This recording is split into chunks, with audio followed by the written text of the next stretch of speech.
Assalamualaikum warahmatullahi wabarakatuh. Apa kabar sobat sobter semuanya? Semoga kalian semua dalam keadaan sehat jasmani dan rohani, tidak kekurangan satu apapun.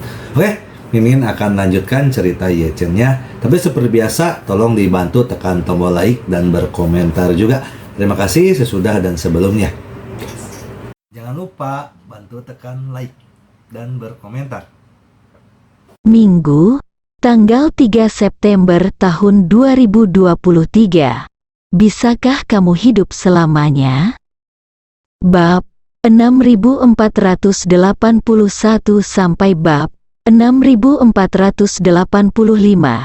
Yecen tahu betul bahwa yang dia cari kali ini bukanlah Wu Feiyan, tapi tempat yang dituju Wu Feiyan.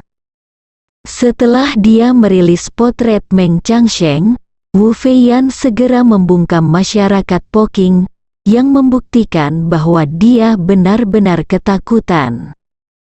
Tapi semakin dia ketakutan, semakin diam-diam dia datang ke Huaxia sendirian. Dan pergi ke Gunung 100.000, ini membuktikan bahwa dia saat ini pasti dalam situasi yang sangat mendesak. Ye Chen menduga bahwa kemungkinan besar dia sedang mencari rahasia yang ditinggalkan oleh Meng Changsheng pada masa lalu. Mungkin itu adalah rahasia kehidupan abadi yang pernah disebutkan oleh guru besar Meng Changsheng. Jadi, Ye Chen berencana, setelah Wu Feiyan meninggalkan Gunung 100.000, dia akan kembali mencarinya. Paling tidak, menunggu Wu Feiyan pergi, ini akan mengurangi risiko bahaya, terlepas dari apakah dia akan berhasil menemukan sesuatu. Sementara itu, di Gunung 100.000, Wu Feiyan seperti seorang wanita pahlawan dalam film kungfu, bergerak dengan cepat di antara hutan belantara di dalam gunung yang gelap. Bagi mata manusia biasa, gunung yang curam dan hutan belantara yang lebat akan menjadi tantangan yang sulit, tetapi baginya, semuanya terlihat seperti dataran yang datar. Meskipun dia semakin mendalam ke dalam gunung, dia merasa semakin nyaman. Setelah meninggalkan jalan cepat dan memasuki gunung yang dalam, dia menyadari bahwa Gunung 100.000 di depannya sama seperti 300 tahun yang lalu, tidak ada perubahan yang signifikan. Gunung ini masih hijau, dan tetap sunyi tanpa tanda-tanda kehidupan manusia. Dengan bantuan kenangan masa lalunya, Wu Feiyan berjalan dari fajar hingga gelap di dalam gunung. Di dalam hutan malam, dia tidak bisa melihat tangannya sendiri. Sinar bulan dan bintang hampir sepenuhnya tertutup oleh pohon-pohon lebat. Dan karena kelembapan udara semakin tinggi setelah malam tiba, hutan gunung mulai tertutup oleh kabut. Bagi orang biasa, itu akan menjadi sangat sulit untuk bergerak di sini. Tetapi Wu Feiyan seakan-akan bisa melihat melalui kegelapan dan kabut, berjalan dengan langkah besar tanpa mengurangi kecepatannya. Di sekitarnya, hewan-hewan seperti serangga, ular, tikus, semut, dan berbagai jenis satwa liar lainnya berhamburan seiring kedatangannya, berharap menjauh sejauh mungkin darinya. Setelah berjalan di dalam kabut selama hampir setengah jam, Wu Feiyan tiba di dasar lembah yang sangat dalam. Kabut di sini sangat tebal sehingga udara menjadi sangat lembab, bahkan bisa mengejutkan air. Karena dasar lembah ini terlalu rendah, banyak kelembapan dan karbon dioksida terperangkap di sini. Oleh karena itu, tingkat oksigen di lembah sangat rendah, dan orang biasa tidak akan bisa bertahan lama di sini. Lebih mengerikan lagi, udara di sini bukan hanya lembab dan mengandung karbon dioksida, tetapi juga berisi gas beracun yang mirip dengan gas rawa yang berasal dari kayu busuk dan lumpur. Setelah mengalami fermentasi dan berbagai reaksi kimia alami selama bertahun-tahun, gas ini menjadi sangat beracun bagi mamalia. Selain itu, meskipun tidak ada tanda-tanda kehidupan manusia di sini, hewan liar yang mencari makanan sering datang ke sini tanpa sengaja. Setelah masuk, hewan-hewan itu akan segera pingsan dan mati karena kekurangan oksigen dan gas beracun di udara. Setelah mati, mayat mereka akan membusuk di sini, dan mikroba akan memecahnya, membuat udara semakin berbahaya. Jika ada yang benar-benar nekat dan mendaki Gunung Gemuruh datang ke sini, maka pada dasarnya dia adalah orang yang pergi tanpa kembali. Namun, ketika Wu Feiyan tiba di sini, dia tidak menunjukkan tanda-tanda kecemasan, malah semakin terlihat bersemangat dan gembira. Dia tidak ragu-ragu untuk melangkah ke dalam kabut beracun ini.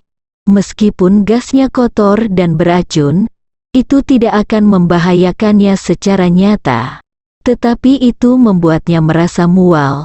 Oleh karena itu, dia menahan napasnya dan terus berjalan ke arah terdalam.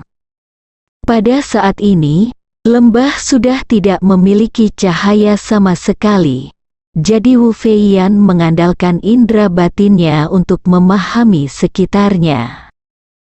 Ketika dia mencapai titik terdalam, dia melihat banyak tiang batu besar yang memiliki tinggi sekitar 5 hingga 6 meter dan lebar sekitar 2 hingga 3 meter. Meskipun tiang-tiang batu ini terlihat alami tanpa tanda-tanda pemrosesan manusia, sepertinya tidak seharusnya ada dalam jumlah besar di sini.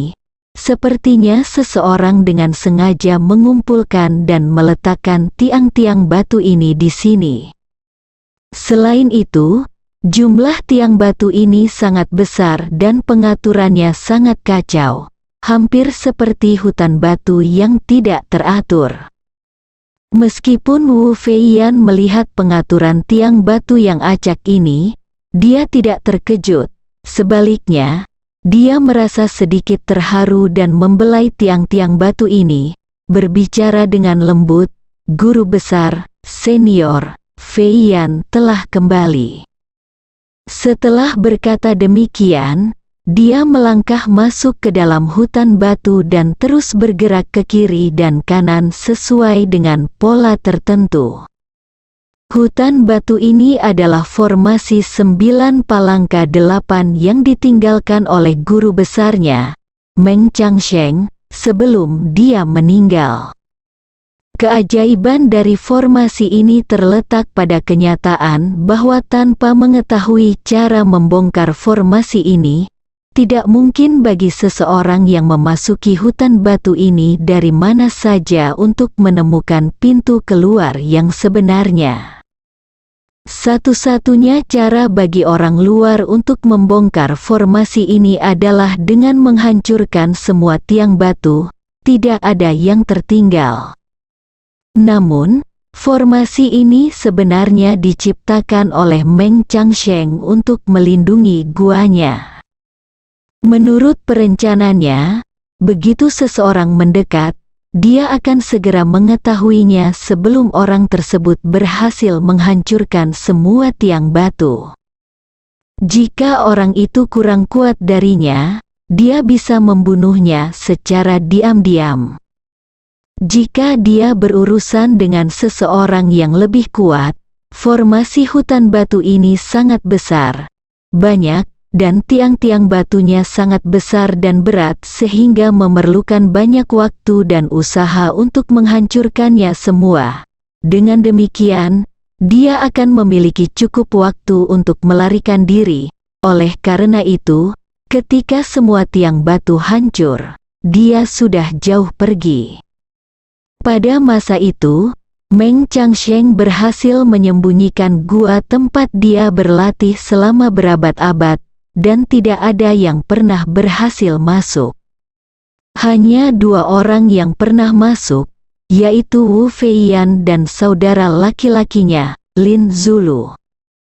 Sekarang, ketika Wu Feiyan kembali, dia memilih rute dengan sangat terampil, kemudian bergerak cepat di antara hutan batu. Setelah beberapa kali melewati hutan batu ini, Wu Feiyan tiba-tiba bergerak cepat, dan di depannya terdapat pintu keluar dari formasi 9 palangka 8 ini, yaitu pintu lengkungan buatan manusia. Di kedua sisi pintu batu ini, ada sepasang puisi yang ditulis dengan tulisan tangan yang liar. Di atas adalah, menyepi dan berlatih selama 800 tahun, dan di bawah adalah, membawa bintang dan bulan selama hampir 1000 tahun. Puisi-puisi ini biasa-biasa saja, tetapi bagian horizontalnya sangat berbeda. Biasanya, puisi-puisi memiliki 4 karakter, tetapi bagian horizontal pada pasangan puisi ini memiliki 5 karakter. Dapatkah mencapai kebangkitan? Wu Feiyan sangat familiar dengan pasangan puisi ini. Dia menatap 5 karakter di tengah dan berbicara pelan. Guru besar, apa sebenarnya kebangkitan? 800 tahun atau 1000 tahun? Anda hidup 1000 tahun, memberi diri Anda nama Changsheng, bersembunyi di sini dan berlatih selama 800 tahun. Tetapi akhirnya, Anda masih tidak bisa melarikan diri dari kematian. Apakah ada cara di dunia ini yang bisa membuat seseorang hidup seiring dengan langit dan bumi? Ketika dia berbicara sampai di sini, Wu Feiyan tersenyum sinis, menggelengkan kepala, dan berkata, Feiyan terlalu berharap. Bagaimana Anda bisa tahu jawabannya? Jika Anda tahu, maka Anda tidak akan mati 300 tahun yang lalu. Setelah itu, dia tidak lagi memperhatikan pasangan puisi ini, melainkan mendorong pintu batu lengkung itu. Pintu besar itu terbuka, dan di dalamnya ada kamar batu seluas sekitar 40 meter persegi. Wu Feiyan sangat familiar dengan tempat ini, karena dia dan saudara laki-lakinya, Lin Zulu, sering berlatih di sini. Saat ini, masih ada 2 bantal tempat duduk yang digunakan oleh mereka berdua ketika mereka berlatih. Bahkan ada noda darah yang telah mengering di lantai, yang merupakan hasil dari tikaman pedangnya ke Lin Zulu pada waktu itu.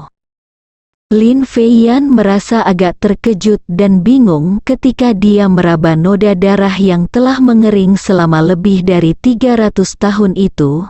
Dia mengelus-elusnya dan berkata perlahan, "Saudara laki-laki, tikaman pedang Feiyan yang mengenai hatimu pada waktu itu masih membuat hati Feiyan sangat terluka sampai sekarang.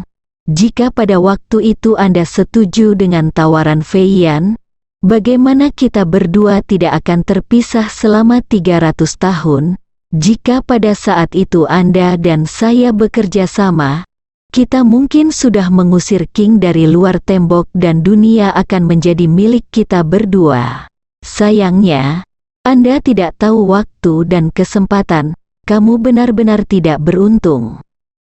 Kemudian, dia berbicara lagi dengan suara pelan. "Semua yang ada di depan mata saya, jika dibandingkan dengan 300 tahun yang lalu, kecuali bahwa darah saudara laki-laki sudah kering, sepertinya tidak ada perubahan apapun. Ini berarti selama 300 tahun terakhir, tidak ada yang kembali ke sini." Oleh karena itu, dia merasa agak bingung, merapatkan alisnya. Jika begitu, orang yang mengeluarkan gambar guru besar dan pasangan suami istri Ye Changyin juga belum pernah datang ke sini. Jadi, siapa sebenarnya orang itu? Dan di mana Ye Changyin menemukan rahasia kehidupan abadi? Bersambung